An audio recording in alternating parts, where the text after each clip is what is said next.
Welcome to SciTech Culture with Steve Kern and Ben Warner, where we examine science, technology, and culture in the 21st century. Visit our website at scitechculture.com. Hello and welcome to SciTech Culture. My name is Ben Warner and I'm joined once again by my good friend and colleague Steve Kern. How are we today, Steve? You ready to get psychedelic today? I am. Psychedelic spring day here. Wonderful. Absolutely.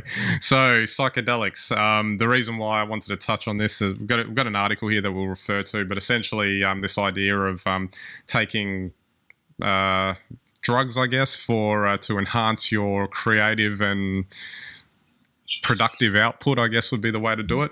Well, the reason why I wanted to touch on this because I was recently reminded of a couple of amusing anecdotes. One being Aaron Sorkin, who, if any of you don't know, creator and writer of The West Wing and also A Few Good Men, among other things, generally thought of to be a really good screenwriter because of his dialogue, etc., etc., and that it has been said that he partook in some substances, and it was during those fueled sessions that he would write his best stuff.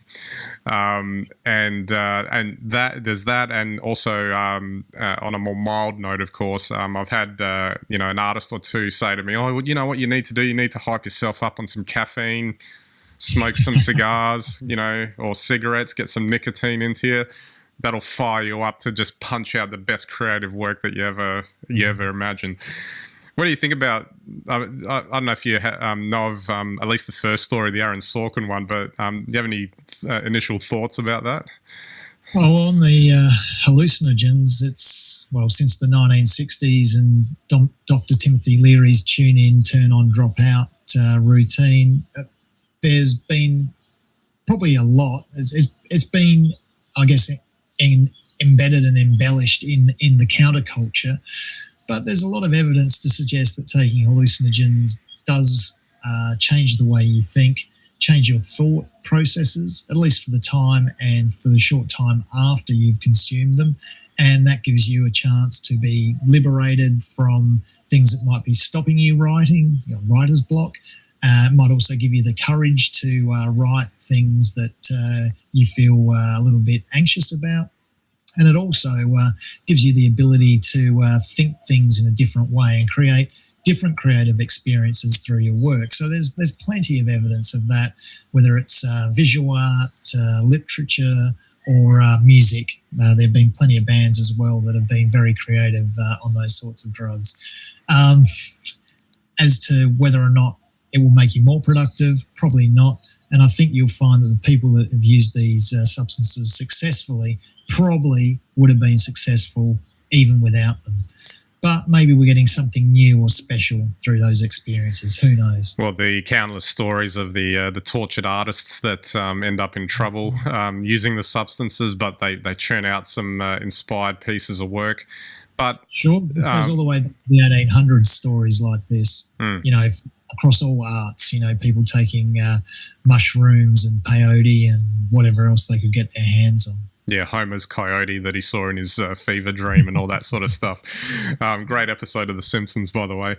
But the thing is, you touched on something there. Do you actually need it? And I'm just wondering if it's someone that is blocked in some way and requires the substance to unblock them, is there something else that might be wrong there that might need to be explored? Because the problem with using any sort of substance like this is that when you start, it's that slippery slope of getting hooked on it.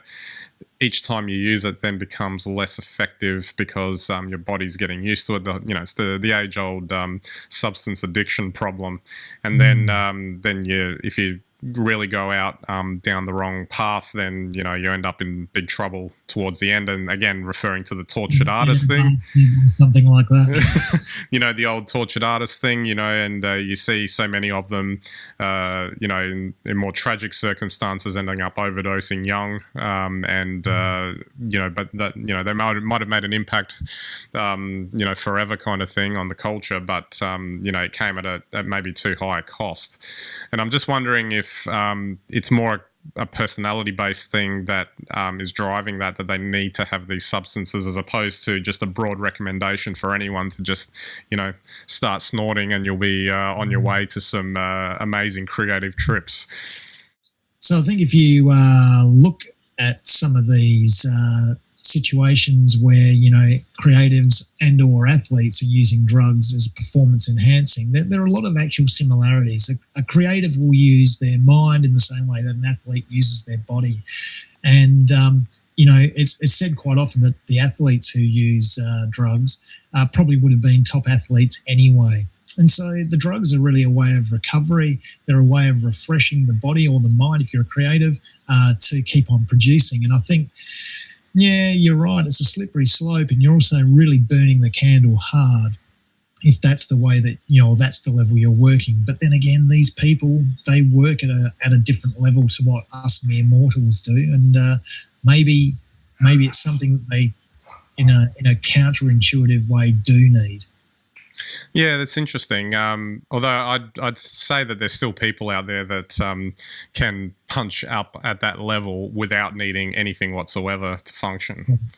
I don't know, but I can't imagine J.K. Rowling sits there whacked out like a right Harry Potter. But there you go. Well, and James Cameron was another one I was thinking of. He doesn't look like the type to be taking any substances, and he's punching the workout. That's right, and I'm sure Spielberg back in the day would have had his opportunities, but he seems far too clear-headed for me. We could all be wrong about this, but I think they're good examples of probably people that certainly have their life well balanced and their outputs well balanced as well. I guess just on a final point, maybe just to circle this, it's maybe slightly different to what we were talking about, but this idea of decriminalising a lot of the lower grade, lower grade, not in terms of quality, I guess, but in terms of maybe impact in the totem pole of drugs, that you see there's more of a wave of that sort of happening. Some examples being in the States with, pot and that sort of thing being decriminalised and all that sort of thing in individual states, and whether or not, I guess for medicinal use would be the word, or you're allowed to use a certain amount or whatever, whether that's in feeding into this particular topic, whether that's either going to exacerbate things, make things worse, or is it just something that whole argument that if you make something legal, it becomes easier to control, and if it becomes easier to control, you have less problems as a society overall with this sort of stuff.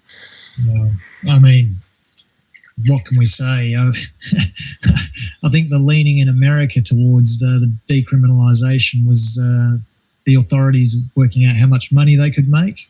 I don't know. As for the argument about whether it's better or worse, I'm no expert, and I guess we'll find there's a big experiment going on in the US right now. We'll see how well that works in a few years' time.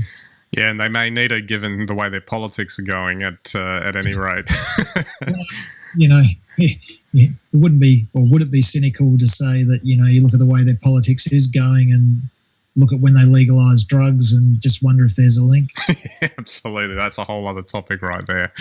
All right, Steve, we might wrap it up there. So don't forget to check out our website, scitechculture.com. You can get all of our links and content there. You can subscribe to us on Vimeo, YouTube, and link to our RSS feeds. Listen to us on your phones, tablets, whatever it is that you use.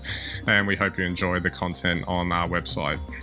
All right, so that's it for this episode. We'll catch you next time.